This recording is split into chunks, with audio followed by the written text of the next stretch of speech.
ఏంటి మాట్లాడతారో అర్థం మాటలే. ముఖ్యమంత్రి ఒక మాట్లాడుతున్నారు, ఉప ముఖ్యమంత్రి సంబంధిత మంత్రి ఒక మాట్లాడుతున్నారు. ఇది కాదు కదా. రాష్ట్రంలో ఎన్నో సమస్యలు ఉన్నాయి. మీ ఎన్నికల ప్రణాళిక ఏంటి?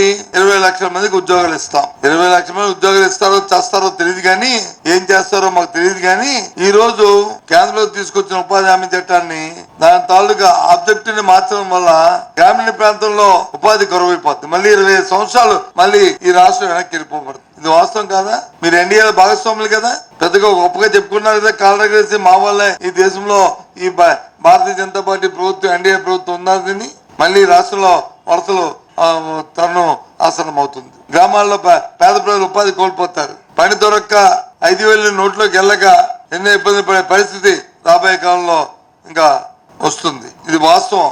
ఏదైనా విధానం తీసుకున్నప్పుడు దాని మీద పూర్వపరాలు, మంచి చెట్లు దాని గురించి ఆలోచన చేసుకుని కార్యక్రమం చేయాలి. బేషరతుగా మీరు వచ్చి పార్లమెంట్ లో దాన్ని సపోర్ట్ చేశారు కదా. ఈ దేశానికి మనందరికీ స్వేచ్ఛా జీవించి స్వతంత్రం ఇచ్చే మహాత్మా గాంధీ గారి పేరునే మీరు తొలగించారు కదా. పేదవాడి తాలూకా ఆ అంశాన్ని ఎవరిది?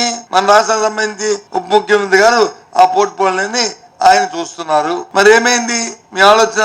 ఏమైంది? ఈ పేదవాడి గురించి ఆలోచన చేసి దాని గురించి ఎందుకు ప్రశ్నించట్లేదు? ఎందుకు ఆ విషయం మీద అడగట్లేదు? మీ బాధ్యత లేదా? చెప్తున్నారు కదా, ఒక బాధ్యత కోసమే ఇవాళ నేను పార్టీ స్థాపించాను. ఆ స్థాపించిన భాగంగా ఈ పేదవాడి తాలూకు బతుకు మీ ఎజెండాలో లేదా? ఆలోచన చేయాలా వద్దా? ఎందుకు కేంద్రాన్ని మీరు వచ్చి అడగట్లేదు? మీ సంబంధిత పోర్ట్ఫోలియోలో మీకు సంబంధించిన అంశము ఉన్నప్పుడు అది శాఖ అయితే మీది, ప్రభుత్వం అయితే మీది. ప్రభుత్వంలో భాగస్వామి కదా మీరు. చంద్రబాబు నాయుడు గారి కంటే పేదలు అక్కర్లేదు, మీకు కూడా అక్కర్లేదు. వాస్తవం కాదా?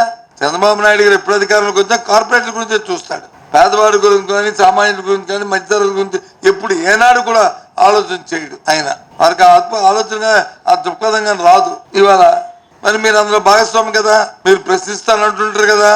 మెడికల్ కళాశాలను అవినీతి చేసి మెడికల్ కళాశాల ప్రజా ఆరోగ్యాన్ని ప్రైవేట్ పరం చేస్తే వాళ్ళందరూ చర్య తీసుకుంటామంటే మమ్మల్ని బెదిరిస్తారా?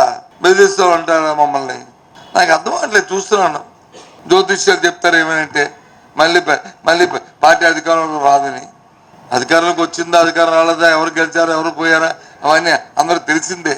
రాజకీయ పార్టీ అన్నప్పుడు ఒక సిద్ధాంతపరంగా, సైద్ధాంతపరంగా, ఒక విధానపరంగా ఆలోచన చేసుకుని ఆలోచనతో మనం ముందుకెళ్ళాలి.